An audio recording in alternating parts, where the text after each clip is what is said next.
បរិស័ទនិងហាបរិស័ទតទៅវីដេអូលោកណានេះគឺជាស្រះនរិន្ទ្រៈនេះគឺជាកុមារនរិន្ទ្រៈទាំងពីរអង្គនេះជាអ្នកថែរក្សាហូបកុមារនរិន្ទ្រៈទាំងពីរអង្គនេះជាអ្នកថែរក្សានៅស្រះនេះស្រះនរិន្ទ្រៈនេះលោកណាសូមឲ្យស្រះនរិន្ទ្រៈនេះបើសិនជាពពួកនៃមនុស្សណានៅចង់បានអ្វីជាសុខសង្ឃបួងសួងអ្វីបួងសួងឲ្យកុមារនរិន្ទ្រៈនេះនឹងជួយទៅគេនឹងជួយបានសម្រាប់លោកណានេះជាលឺសូរដំណើរតគ្នាមកទេអញ្ចឹងសូមញាតិញោមពុទ្ធចៅទាំងអស់លោកអនុមោទនានៅកុមារទាំងពីរនរិន្ទ្រៈនរិន្ទ្រច័ន្ទនរិន្ទ្រៈនេះ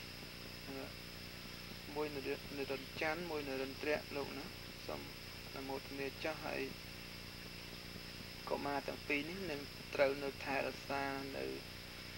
វត្ថុទឹកពួនមានទី1ស្រះនរិន្ទ្រៈទី2